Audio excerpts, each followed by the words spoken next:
Evangelho de João, capítulo 1, e o versículo 43.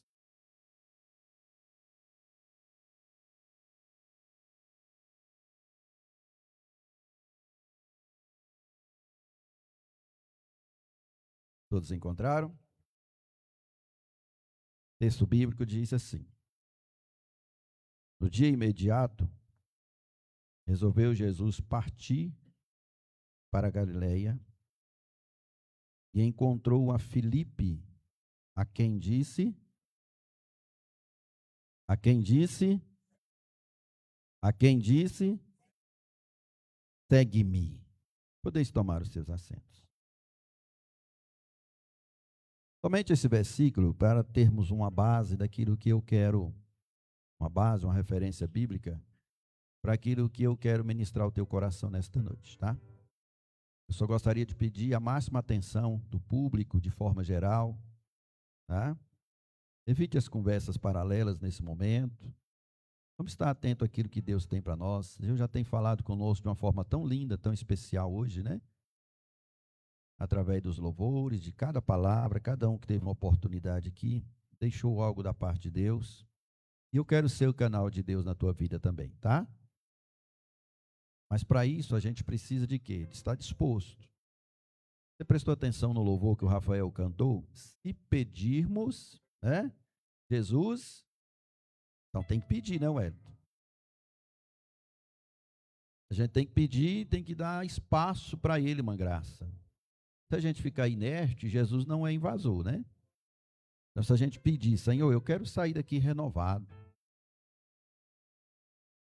Senhor, eu quero sair daqui mais crente.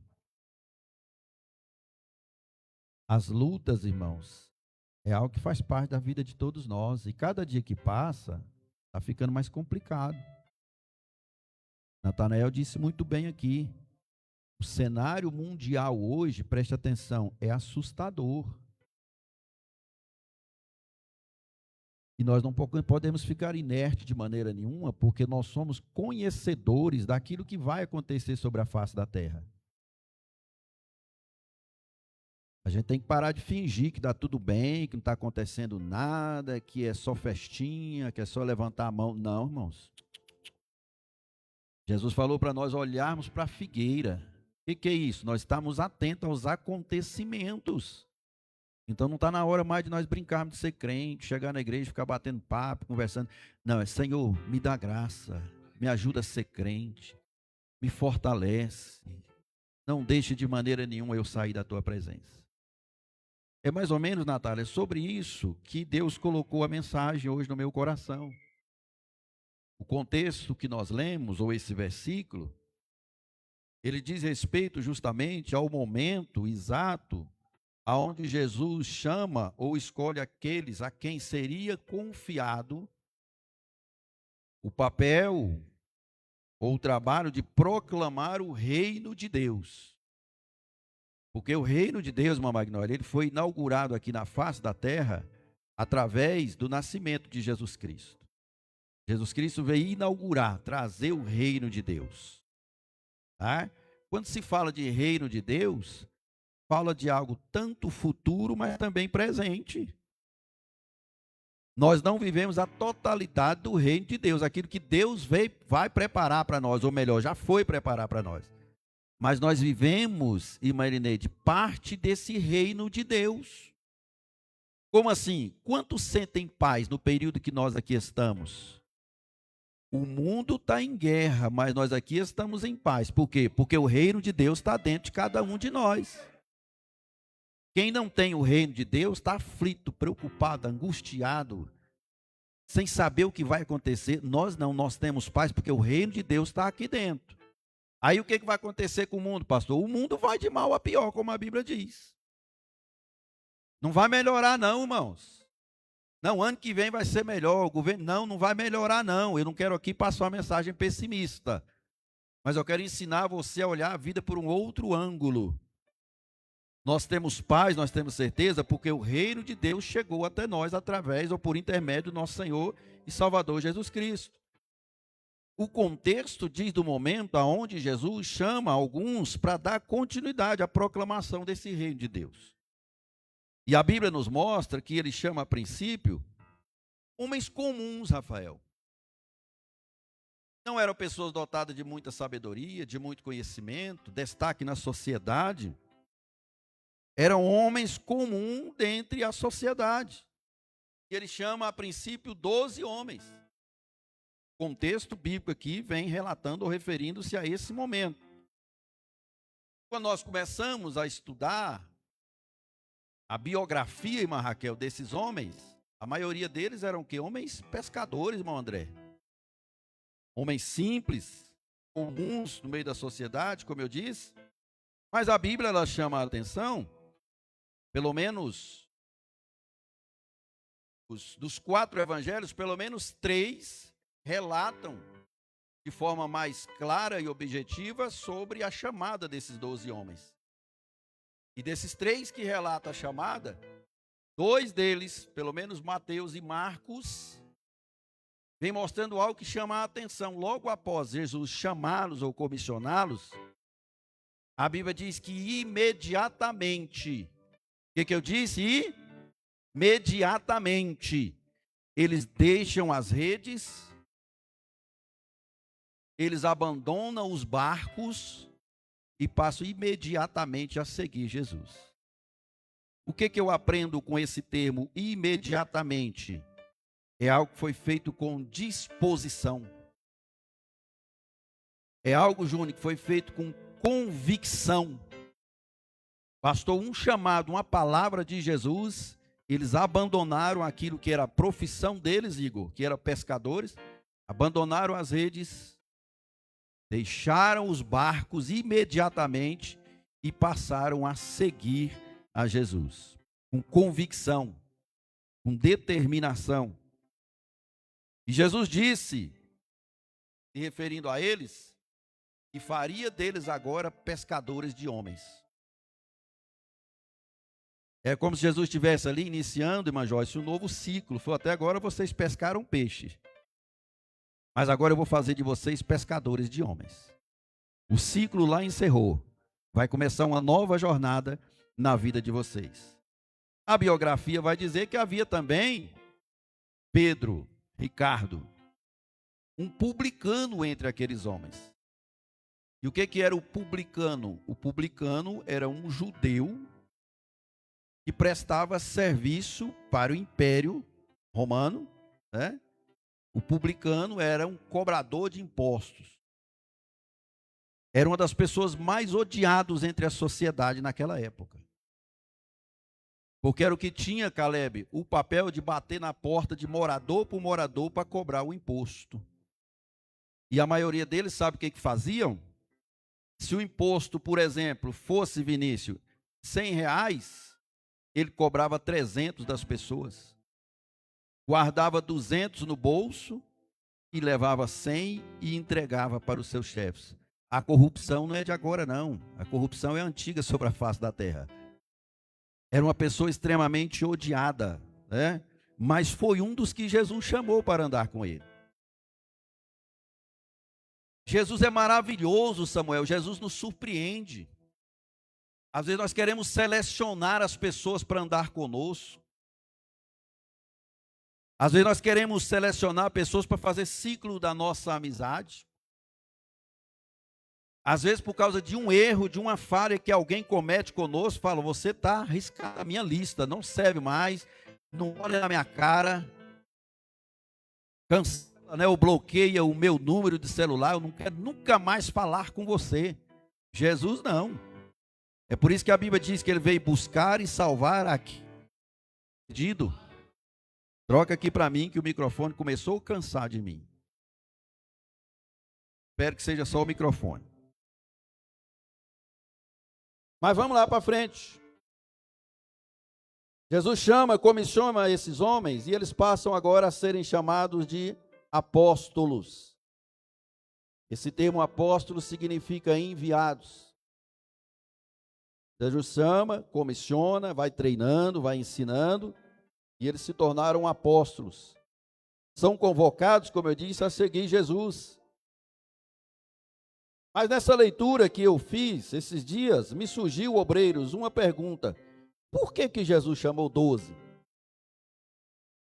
Por que não foi 10? Por que não foi só 8? Vocês que são mais sábios e inteligentes, me ajudem aí, Moeda. Por que não foi só 5? Por que não foi só 2? Por que foi 12? Não, pastor, mas não foi 12 não, foi 11, né? Porque depois Judas o traiu e ficou só 11, tá? Mas quando a gente começa a ler o livro histórico do Novo Testamento, conhecido como Atos dos Apóstolos, capítulo 1 e o verso 25, a Bíblia diz que os apóstolos em oração, eles foram orientados a levantar um substituto, e foi levantado Matias, e o número fechou novamente, uma conta exata de 12. Mas você já se questionou por que foram 12? A numerologia, ou alguns números na Bíblia, irmãos, eles fazem toda a diferença.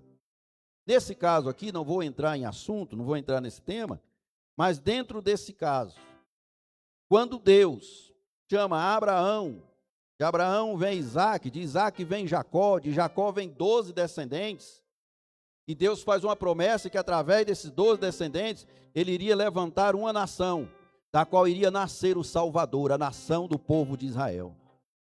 Através dos 12 apóstolos, desses 12 que ele comissiona aqui agora no período do Novo Testamento, ele vem mostrando para nós que ele está também iniciando uma nova nação de Israel, mas agora um Israel espiritual, que é a igreja do Senhor Jesus Cristo. Lembrando que tudo aquilo que acontece no Antigo Testamento é símbolo, é sombra, é simbolismo de tudo aquilo que iria acontecer ainda no Novo Testamento. Então, só com termo de curiosidade, tá? É por isso que existe 12 apóstolos, representando os 12 patriarcas que Deus levantou na fundação do povo de Israel. E a Bíblia diz, irmãos, que eles seguiram os passos de Cristo. Eles foram chamados para isso. Eles foram chamados para seguirem. Quando a gente começa a ouvir algumas palavras no dicionário, a gente vê que por mais que algumas palavras tenham semelhanças, mas tem significado diferente.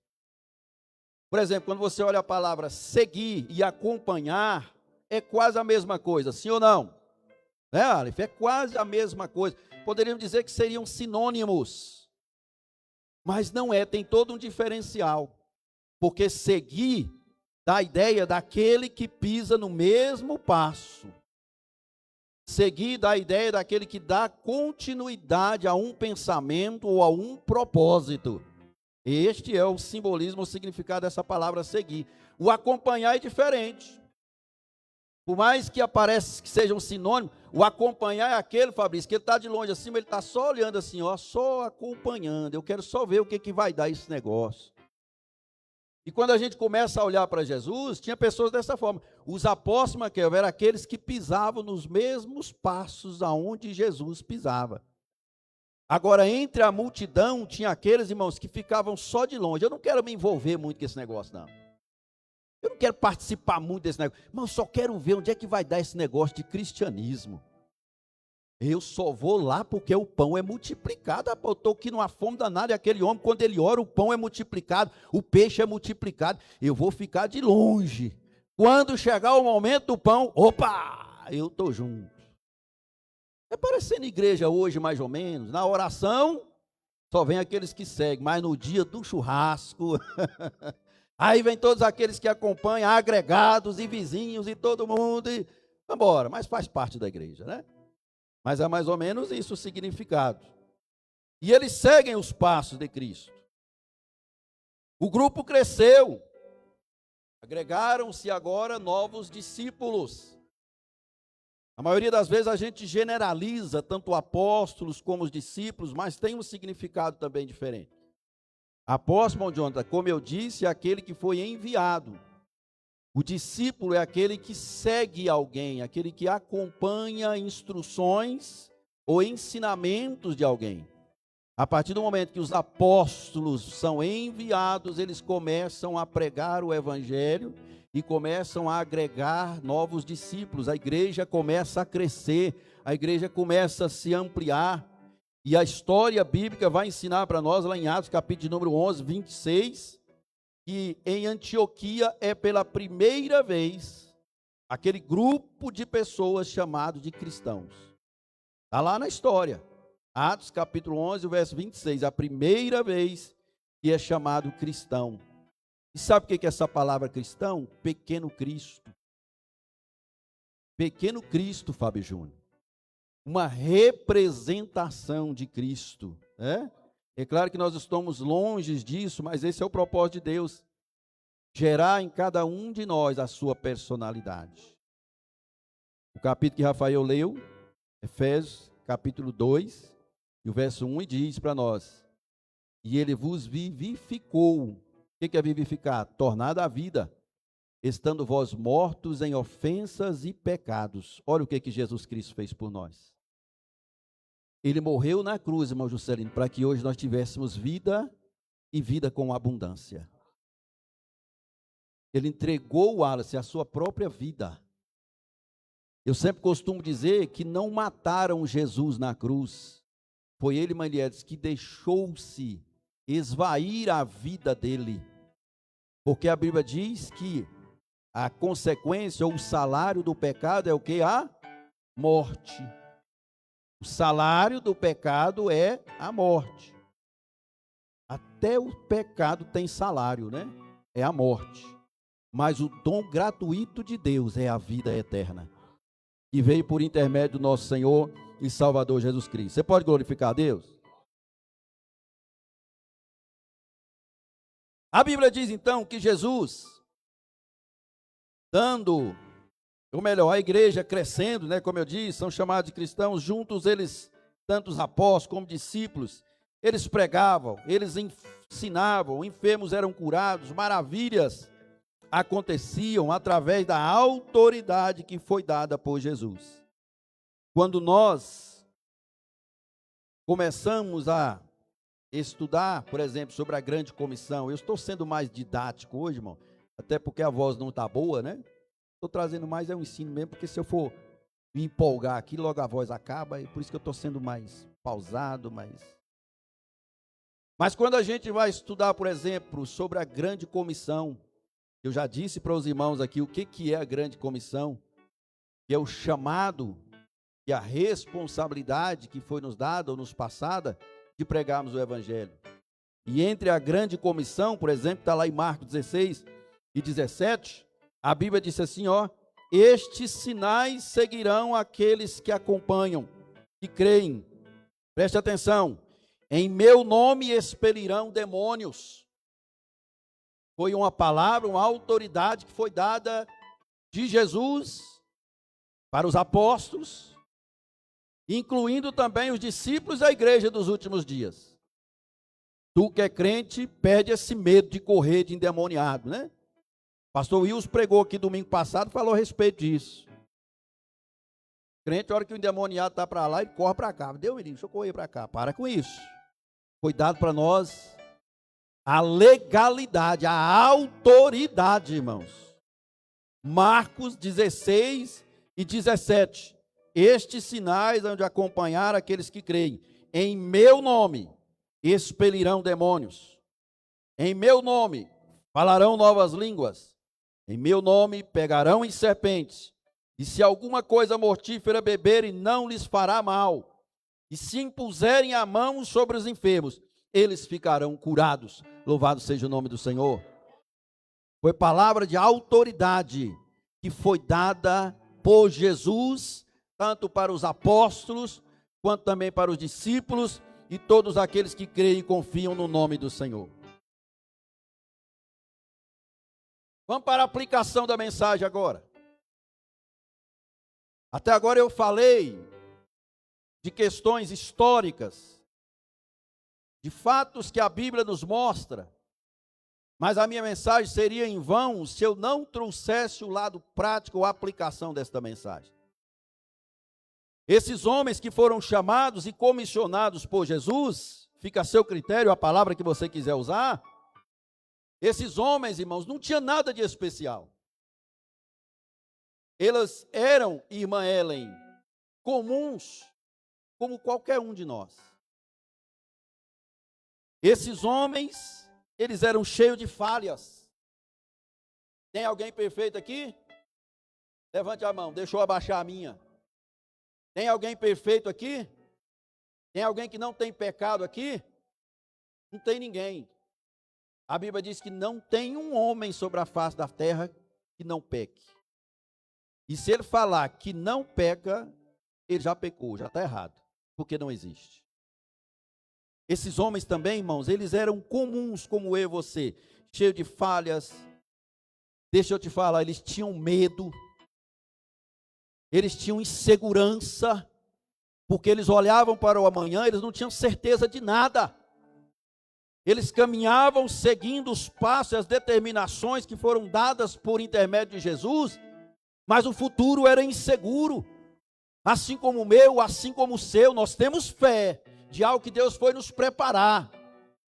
Mas a fé é uma coisa, irmãos, nós não sabemos o que nos aguarda amanhã. A fé, claro, nos determina a nós perseverarmos, continuarmos, sabendo que a nossa vida está guardada nas mãos do Senhor. É inaceitável alguém dizer que crê, que acredita que a tua vida pertence ao Senhor e viver ansioso, preocupado, desesperado, aflito.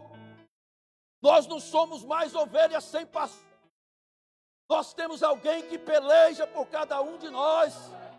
Nós temos alguém que se preocupa conosco nos mínimos detalhes. Louvado seja o nome do Senhor. Pare de ficar ansioso. Pare de ficar duvidoso. Pare de ficar preocupado. Pastor, mas o senhor falou que eles ficavam ansiosos, preocupados. Sim. Mas por que nós usamos eles hoje como exemplo? Porque todos eles venceram a peleja, venceram a batalha. Todos eles, irmãos, estão esperando simplesmente o soar da trombeta para serem coroados de honra e de glória por causa da sua perseverança. Interessante é que mesmo marcados, ou sendo cheios de falha, de erro, de medos, como eu e você, nenhum deles voltaram atrás. Nenhum deles retrocederam. Se formos estudar a biografia de todos esses apóstolos, a maioria deles morreram de forma cruel, crucificados de cabeça para baixo, decapitados. Só teve um que a história bíblica diz que era o discípulo amado, chamado João, que reclinava a cabeça no ombro ou no peito de Jesus. Foi aquele que morreu idoso de morte natural. Era aquele que tinha intimidade e comunhão com o Senhor. Era aquele que orava e o céu descia. Era aquele que clamava pela presença do Senhor. Nós vemos uma das recompensas que João recebe, porque é a João que é dado o livro das revelações do Apocalipse. Por que o Senhor não escolheu outro, mas escolheu o amado? Escolheu aquele que buscava a presença do Senhor. Aquele que mesmo no meio do medo, mesmo na hora da incerteza, da dúvida, mesmo olhando para si, reconhecendo, eu sou o pecador, mas quem sabe ele reclinava a cabeça de Jesus e falava, Senhor, eu não quero sair da tua presença. Senhor é quem traz satisfação para a minha alma. Senhor, é em ti, ó Deus, é que é renovada a minha esperança e a minha alegria, louvado seja Deus. Mas era assim, irmãos, como eu e você, cheio de falhas, cheio de medo, cheio de insegurança, cheio de dúvidas, de tais formas que até às vezes pensavam em desistir. Quantas vezes nós pensamos em desistir?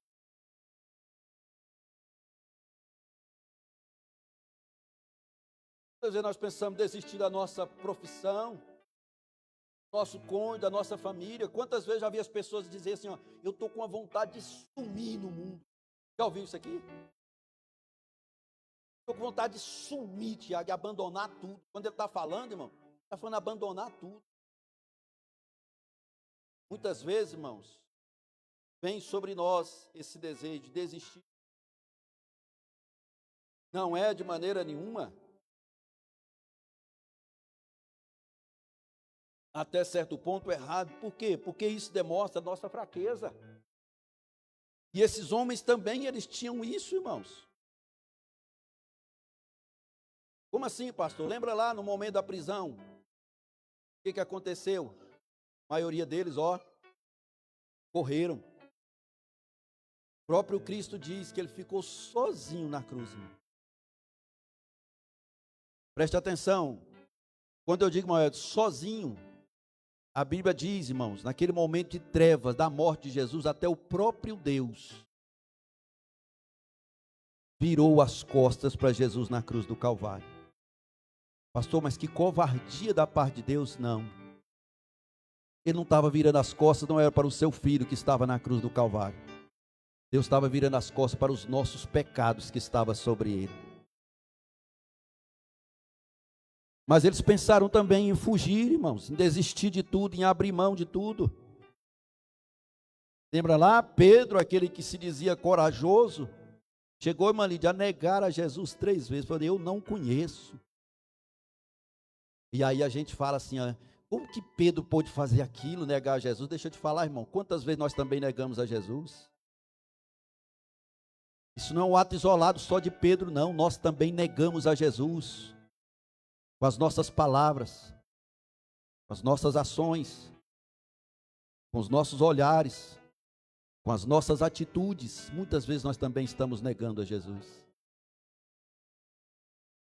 Tudo isso relata ou mostra para nós, irmãos, as falhas, as fraquezas, os momentos de falha daqueles homens.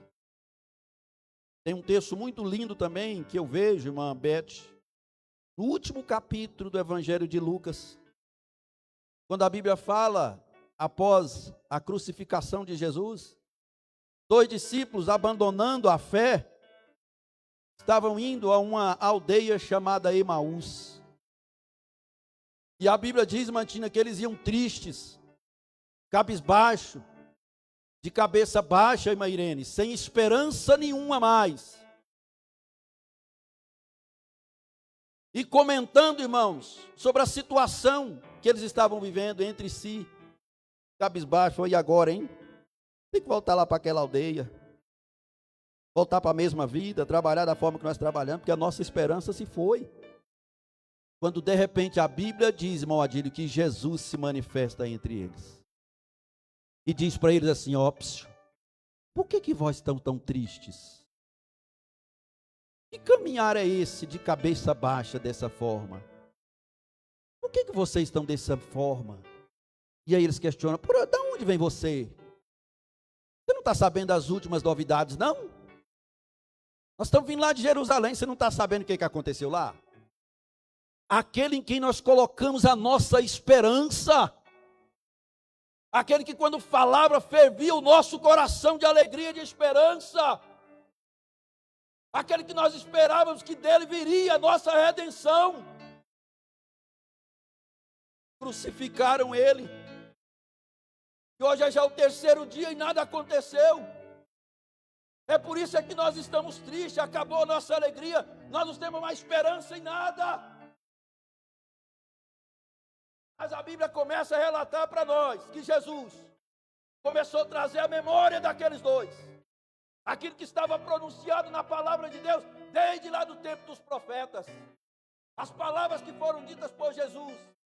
E a Bíblia diz depois que o coração deles começaram a ferver de alegria, porque quando chega à frente da casa deles, na aldeia chamada Emaús, eles fazem menção de abrir o cochetezinho. Quem já morou na roça sabe o que é cochete. Abre o cochetezinho para entrar no ranchinho. Jesus faz menção de continuar a caminhada. E eles falam assim, Senhor, vai não. Entra na nossa casa conosco, Jesus. Eles ainda não conheciam.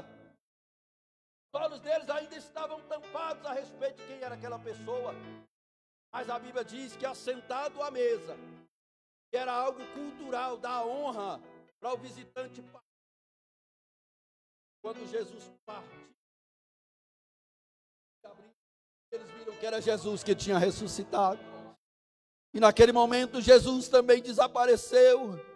E sabe o que foi a atitude daqueles 2 homens? Voltaram correndo para Jerusalém, com o coração alegre, cheio de esperança e cheio de alegria, porque Jesus ressuscitou. Convide Jesus para entrar na tua casa. Abra o colchete e chame Jesus para a tua casa. Eu não estou me referindo aqui à casa física, não, é a casa espiritual. É tanto crente com coração duro, com coração fechado. É tanto crente que não está com o colchete, não, irmão. Colocou já umas 20 trancas. E Jesus está do lado de fora, batendo e dizendo: eis que eu estou à porta e bato. Se alguém abrir a porta, eu entrarei em tua casa, me alegrarei com ele e ele comigo. Por que que vemos hoje crentes frustrados? Por que que vemos hoje crentes angustiados?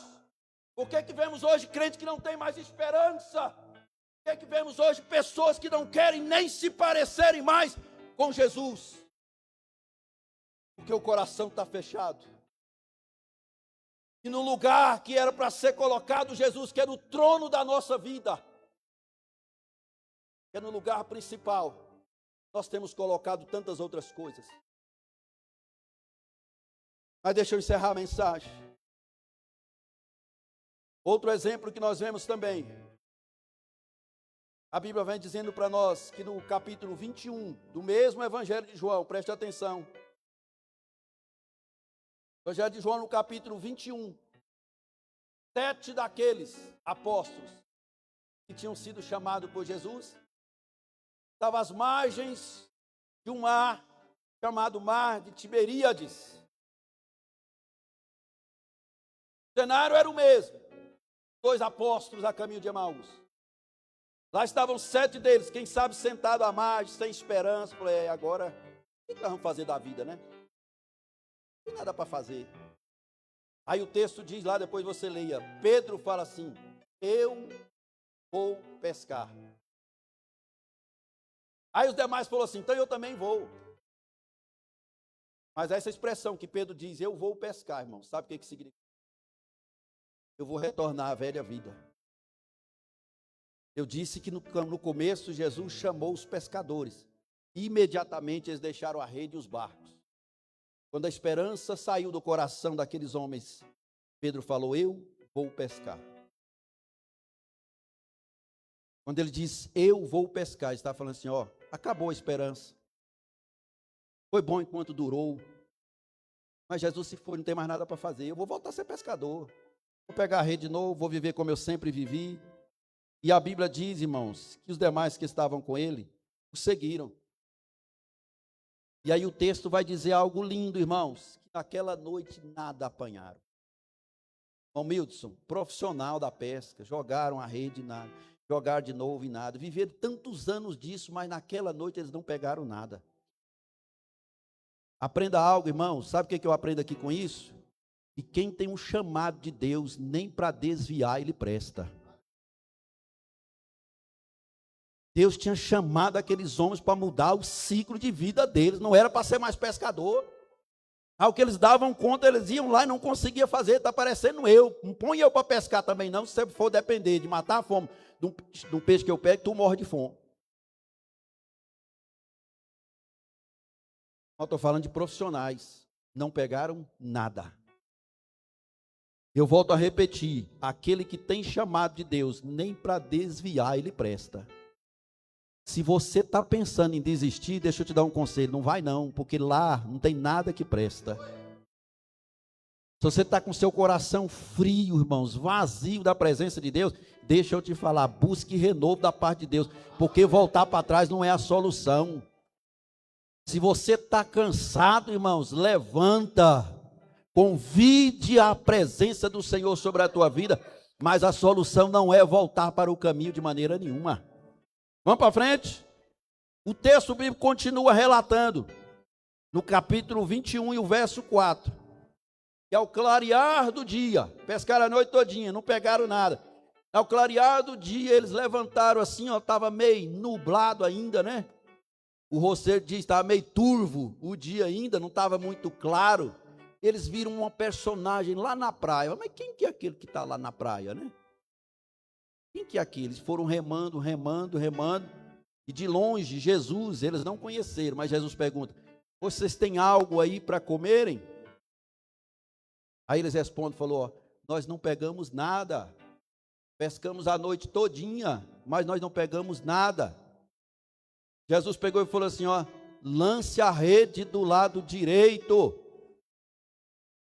E eles pegaram e lançaram a rede do lado direito. Quando lançou, irmãos, quase que não dão conta de tantos peixes que eles pegaram. Pronto, aí eles falam, mas quem que é aquele? Uai, está parecendo que é Jesus. Será que é Jesus? A Bíblia diz que quando Pedro reconhece que é Jesus, ele mergulha dentro d'água porque ele estava mal vestido. Se aproximam da praia, da margem, Eduardo. E quando chega, a Bíblia diz que lá tem fogo aceso. O que que tem? Fogo aceso. Lá tem peixe. Tem o quê? Peixe. Lá tem pão. Tem o quê? Pão. Então lá tem fogo, lá tem peixe e lá tem pão. Fogo representa a ação, o mover, o trabalhar do Espírito Santo de Deus. Jesus tem fogo para a tua alma que está fria. Peixe e pão representa ou simboliza alimento. Você que está sedento, vazio, morrendo de fome, não é porque o pão da vida não está mais presente, ele ainda está presente, é porque talvez você está longe. Reme para perto da praia, se aproxime de Jesus, porque na presença de Jesus tem fogo, tem peixe e tem pão. Jesus pode reacender a chama do Espírito Santo de Deus, da qual um dia ele fez o chamado na tua vida. Louvado seja Deus. Mas para encerrar, o texto continua. Depois que eles comem, depois que eles saciam a sede, depois que eles se alegram na presença de Jesus, acontece algo lindo. Jesus chama Pedro para um particular. Pedro, vem cá, deixa os demais apóstolos aí. E aí ele começa a interrogar: Pedro, tu me amas? Se fosse para você responder essa pergunta hoje, irmão, que lugar que Jesus ocupa na tua vida? Quando diz ama, irmão, está falando de prioridade.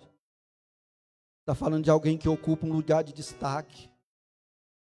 E por 3 vezes Jesus interroga: Pedro, tu me amas? Olha os números mais uma vez, que não está na Bíblia por acaso. Por que 3 vezes? Porque 3 vezes lá atrás, Pedro também negou a Jesus. E agora ele reafirma novamente: Pedro, tu me amas? Sim, Senhor, eu te amo. Pedro, tu me amas? Sim, Senhor, eu te amo. Mas na 3ª vez eu acredito que ele aquebrantou. Sim, Senhor, eu te amo, tu és o bem maior, tu és o mais importante que eu tenho na minha vida. E naquele momento, irmão, se nós formos ver, depois você confere, capítulo 21 de João e o verso 19, projeta aí para nós, por favor, 21 e 19 de João, está lá, ó. E disse isto, significando com que morte havia ele de glorificar-se a Deus, e dito isso, disse-lhe o quê? Disse o quê? Lembra o versículo que nós lemos? Lá atrás Jesus faz o convite ou o chamado na vida dos apóstolos. Passaram por um momento de tristeza, de fraqueza, de angústia. Negaram, ficaram cheios de dúvidas, cheios de questionamento. Jesus não julgou a atitude daqueles homens. Jesus foi até onde eles estavam. Chama Pedro por particular e renova o chamado na vida de Pedro. Segue-me, Pedro. Segue-me, eu não vou abrir mão de você de maneira nenhuma. Louvado seja o nome do Senhor. Se coloque de pé nessa noite em nome de Jesus. Quando chega no livro de Atos, capítulo número 2, aquela igreja, ou os chamados apóstolos, juntamente com os discípulos, toma, irmãos, um crescimento maravilhoso. E a Bíblia diz que naquele dia, quase 120 foram cheios do Espírito Santo. Foram cheios do Espírito Santo. Pregaram a palavra e naquele mesmo dia, quase 3.000 almas se renderam aos pés do Senhor.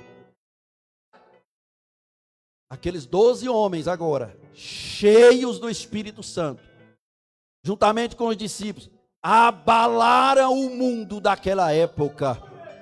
Abalaram o mundo daquela época. Nada causou na história tanto impacto, irmãos, como o cristianismo. Pessoas comuns, pecadoras, cheias de falhas, cheias de erro, cheias de dúvida, mas porém revestidos do Espírito Santo de Deus. Não pararam frente ao medo, frente ao desafio, frente à morte. É por isso que Paulo diz para nós: o que nos separará do amor de Cristo? Não é a altura, não é a profundidade, não é a espada, não é o porvir. Nada pode nos separar do amor de Deus que está em Cristo Jesus. Mas para isso é preciso nós estarmos cheios do Espírito Santo. Cheio do Espírito Santo. Cheio do Espírito Santo. Cheio do Espírito Santo. Vida cristã é vida dinâmica. Vida cristã, irmãos, não é essa vida sem graça que você tem vivido, não. Vida cristã é vida dinâmica. É cheia do dínamos, a explosão do Espírito Santo de Deus na nossa vida e no nosso coração. Adore ao Senhor nessa noite. Os presbíteros podem se posicionar. A equipe de louvor se posicione aqui. Enquanto isso, a igreja, fecha os teus olhos. Fecha os teus olhos, abre o teu coração. Eu quero convidar aqui, presbítero irmão Mildson, vem aqui fazer uma oração com a igreja nesta noite. Peça nessa noite para que seja renovado. Peça nessa noite para que você possa desfrutar do fogo, do pão e do peixe que está presente aqui no nosso meio. Não saia daqui da mesma forma que essa vida triste, fraca, com vazia